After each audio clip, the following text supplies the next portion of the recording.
स्वागत है दोस्तों आपका हमारे YouTube channel Balaji ITI electrician में। दोस्तों आज मैं आपके सामने हाजिर हुआ हूँ क्योंकि मेरी भी इच्छा थी कि मैं आपके सामने आऊँ और आपको सामने आके मैं पढ़ाऊँ। ठीक है, तो आज से ही मैं आपके सामने आके पढ़ाऊँगा। किस प्रकार से आपका टॉपिक रहेगा, व्यावसायिक सुरक्षा एवं स्वास्थ्य अपना टॉपिक चल रहा है। व्यावसायिक सुरक्षा एवं स्वास्थ्य जो एक टॉपिक है ना, बहुत ही सिंपल टॉपिक है। इसमें से क्वेश्चन अक्सर पूछे जाते हैं, कॉम्पिटिशन्स एग्जाम में भी इससे रिलेटेड क्वेश्चंस पूछे जाते हैं। ठीक है, अपन ने कल पढ़ा था, यह अपना आज पार्ट 2 है। पार्ट 1 मैंने कल करवा दिया। आप इस वीडियो को देखने से पहले उस वीडियो को देखिए ताकि आपको अच्छी प्रकार से यहाँ तक समझ में आए। ठीक है, आज चलेगा अपना आग। देखिए आग क्या होती है। आग जो होती है ना, यहाँ पर एक त्रिभुज बना हुआ है, आपको नजर आ रहा है कि आग होती क्या है। तो आग जो है ना, वह तीन चीजों से मिलकर बनी होती है। ठीक है, तीन चीजों से मिलकर कौन कौन सी चीजें? ऑक्सीजन, ऑक्सीजन और ईंधन और ऊष्मा, इन तीनों के मिक्सर से ही आग बनती है, आग का निर्माण होता है। अगर इनमें से एक भी चीज को अपन अलग कर देंगे तो आग वहीं पर ही बुझ जाएगी। यानी कि ऑक्सीजन को हटा दिया तो आग बुझ जाएगी। ठीक है, तो जितने भी इंस्ट्रूमेंट बनते हैं ना आग को बुझाने के लिए, तो वह इसी आधार पर बनते हैं कि अपन को इन तीनों चीजों में से एक चीज को अलग कर देना है तो क्या होगा? आग बुझ जाएगी। ठीक है, आग की मैं फुल परिभाषा आपको बता देता हूँ कि जब किसी पदार्थ का दहन होता है तथा उष्मा तथा विभिन्न प्रकार की अभिक्रिया का निर्माण होता है। देखिए, किसी भी पदार्थ के लिए दहन में निम्न तीन कारक होते हैं जो मैंने अभी आपको बताए हैं। देखिए, ये भी मैंने आपको बताया है कि इन तीनों में से एक चीज़ को अगर अपन अलग कर देते हैं तो आग वहीं पर ही क्या हो जाती है? बुझ जाती हैं। देखिए, आग लगने के जो कारण है वो आपके सामने किस प्रकार से हैं। देखिए, वैद्युतिक शॉर्ट सर्किट अथवा अत्यधिक स्पार्किंग होना भी आग का एक कारण है, आग लग सकती है।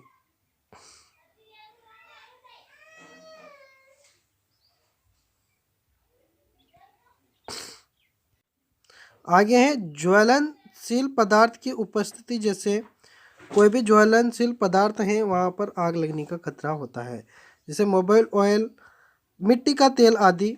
बहुत सारे और भी हैं जो ज्वलनशील पदार्थ हैं ताकि उनमें आग लग सकती है, ये ध्यान रखना।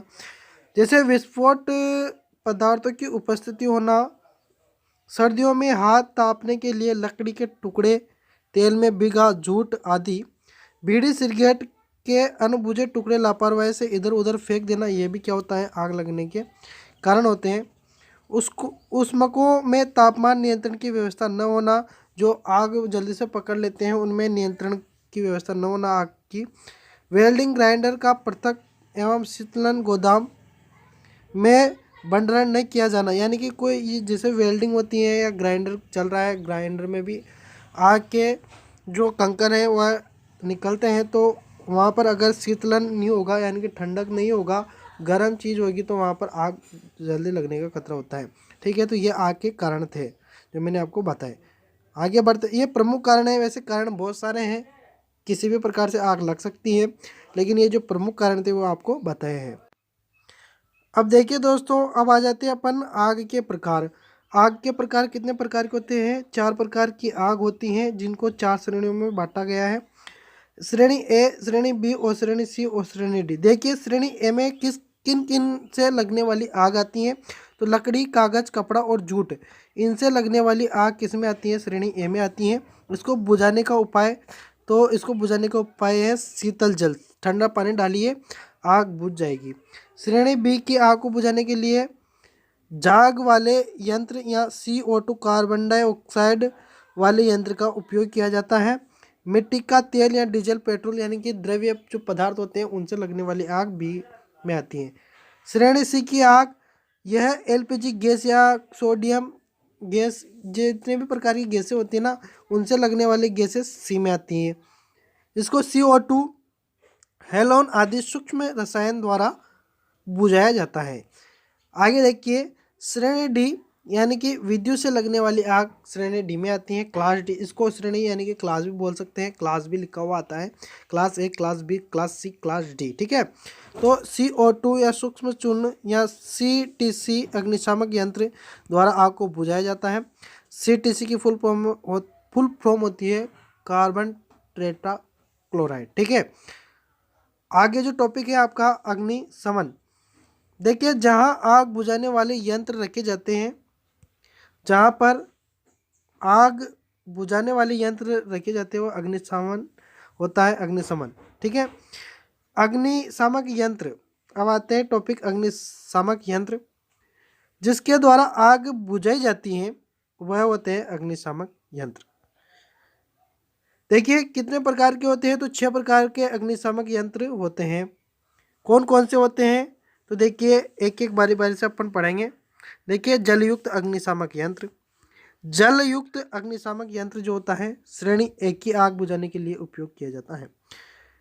इसके 2 प्रचालन विधियां हैं, गैस कारतूस तथा भंडारित दाब, ये दोनों विधियां हैं। फॉर्म टाइप अग्निशामक यंत्र जो होता है वह जल की बौछार के साथ साथ झाग उत्पन्न करता है। श्रेणी बी की आग बुझाई जाती है फॉर्म टाइप अग्निशामक यंत्र से। ठीक है, सूक्ष्म पाउडर टाइप अग्निशामक यंत्र। सूक्ष्म पाउडर टाइप अग्निशामक यंत्र, इसमें वायु दाब के साथ चूर्ण भरा जाता है। ठीक है, यह चूर्ण ज्वलनशील नहीं होता, अगर ज्वलनशील होगा तो वो भी आग पकड़ सकता है। यानी कि ये जो चूर्ण होता है ना, ये आग से विपरीत है, आग नहीं लगती इसमें। इसका उपयोग श्रेणी डी की आग को बुझाने के लिए किया जाता है। कार्बन डाइऑक्साइड टाइप, इसमें सोडियम बाइकार्बोनेट NaHCO3 घोल भरा जाता है और एक कांच की बोतल में गंधक का तनु अम्ल H2SO4 भरा होता है। श्रेणी डी की आग बुझाते हैं इससे, ये आप ध्यान रखना। ठीक है, अब आता है दोस्तों आपके सामने कार्बन टेट्राक्लोराइड टाइप अग्निशामक यंत्र। इसमें कार्बन टेट्राक्लोराइड यानी कि CCl4 अथवा ब्रोमोक्लोरो डाइफ्लोरोमीथेन BFC नामक द्रव्य वायु दाब के साथ भरा होता है। ठीक है, इसका उपयोग सभी श्रेणी की आग बुझाने के लिए किया जाता है। इसे हेलोन टाइप अग्निशामक यंत्र भी कहते हैं। इसे खुले स्थान में रखा जाता है। देखिए इसमें कुछ ऐसी गैस होती हैं जो इंसान को बंद जगह पर क्या है कि एहसास होने के साथ क्षति पहुंचाती हैं, इसलिए इसको खुले जगह पर रखते हैं।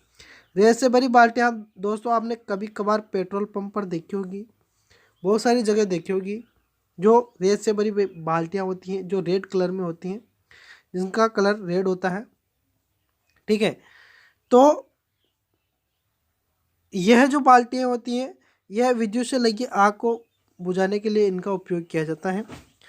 ये किसी भी प्रकार की आग को बुझा सकती हैं।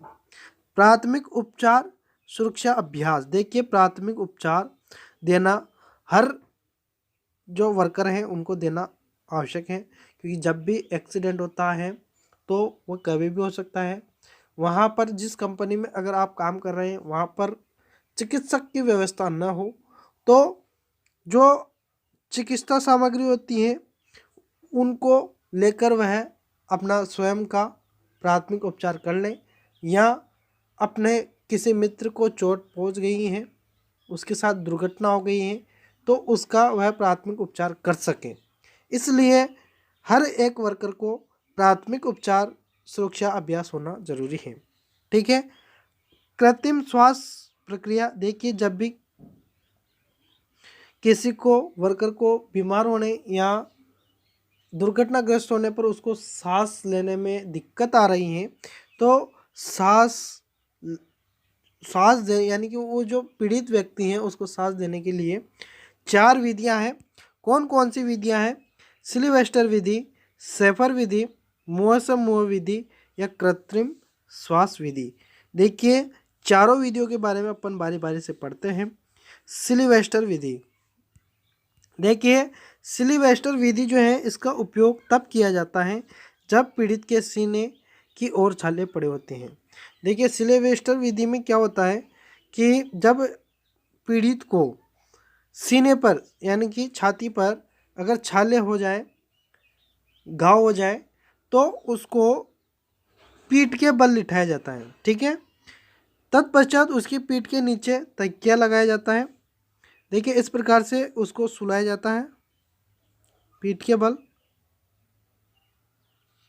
ठीक है, फिर उसकी क्या किया जाता है कि उसके ये दोनों हाथ है ना, उनको इस प्रकार से दबाया जाता है। दो एक बार तो इधर से हाथ को यूँ लाया जाता है, दोनों सीधे के सीधे। ठीक है, मैं चित्र बता देता हूँ आपको किस प्रकार से दोनों के चित्र। तो दोस्तों, यह है पहला चित्र और ये आपके सामने नीचे है दूसरा चित्र। ठीक है, आगे देखिए सेपर विधि। सेपर विधि में पीठ पर छाले होने के कारण इसे सीने के बल लिटाया जाता है। सीने के बल लिटाया जाता है। इसका भी आप चित्र देखिए। इस चित्र को देखिए आप, इस प्रकार से इनको लिटाया जाता है। अब मुंह मुंह हवा भरना, मुंह से मुंह द्वारा यानी कि पीड़ित व्यक्ति के मुंह में डायरेक्ट मुंह को साफ कर कर अच्छी प्रकार से मुंह से मुंह हवा दी जाती है। कृत्रिम श्वास विधि। देखिए, कृत्रिम श्वास विधि, इसमें 1 मिनट में 15 से 20 बार ऑपरेट किया जाता है इसको। देखिए कौन सा इसका इंस्ट्रूमेंट है, इसका जो आप चित्र देखिए, इस प्रकार का यह यंत्र आता है। इसके द्वारा श्वास विधि यानी कि पूरी की जाती है। देखिए दोस्तों, अगला है व्यक्ति रक्षक उपकरण। व्यक्ति रक्षक उपकरण जो है ना, वह सिर की सुरक्षा। देखिए, व्यक्ति यानी कि जो अपने शरीर के लिए जो सुरक्षा उपकरण है, उस सभी उपकरणों को यहाँ पर दिए हैं कि किस किस अंग का कौन सा सुरक्षा उपकरण है। तो देखिए, सिर की सुरक्षा के लिए helmet, hair net, bump cap. ठीक है, श्वसन की सुरक्षा यानी कि जो आपने सांस लेने में दिक्कत आ रही है, तो कौन सा उपकरण अपन को पहनना चाहिए वहाँ पर। तो गैस रेस्पिरेटर, स्वचालित श्वसन उपकरण, इनका उपयोग करना चाहिए। आंखों की सुरक्षा के लिए सुरक्षात्मक चश्मा, हस्त स्क्रीन या हस्त स्क्रीन चश्मा पहनना चाहिए। चेहरे की सुरक्षा के लिए फेस शील्ड पहनना चाहिए। श्रवण की सुरक्षा यानी कि सुनने में अगर शोर है तो कौन सा एयर वाल्व, मफ या एयर प्लग पहनना चाहिए। त्वचा की सुरक्षा के लिए बेरियम क्रीम आती है। शरीर की सुरक्षा के लिए donkey jacket, coat, apron, coat, body warmer. ठीक है, हाथ और भुजा की सुरक्षा के लिए फाइबर दस्ताने, PVC fabric gloves, sleeves, arm projector आदि पहनने चाहिए। पैरों की सुरक्षा के लिए सुरक्षा बूट, जूते, पैर ढकने की पट्टी, एनक्लेट्स आदि पहनने चाहिए।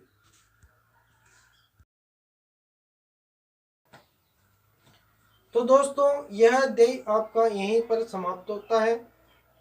व्यावसायिक सुरक्षा एवं स्वास्थ्य जो ये टॉपिक था वह आपका पूरा हो चुका है। ठीक है, कैसा लगा वीडियो? अगर वीडियो अच्छा लगा है तो वीडियो को लाइक करें और अपने दोस्तों को भी शेयर करें। और अगर आपने हमारे इस चैनल को अभी तक भी सब्सक्राइब नहीं किया है तो चैनल को सब्सक्राइब करें, ताकि आपको अच्छे से अच्छे वीडियो और हमारे द्वारा तैयार किए गए सिलेबस अनुसार टाइम टू टाइम देने वाले वीडियो चाहिए। तो आप जल्दी से जल्दी हमारे इस चैनल को सब्सक्राइब करें। मिलते हैं कल फिर अच्छी क्लास के साथ और नेक्स्ट क्लास के साथ। तब तक के लिए हमें दीजिए इजाज़त। ठीक है, धन्यवाद। ख्याल रखिए अपना, घर पर स्टडी कीजिए ITI से रिलेटेड। ठीक है, धन्यवाद।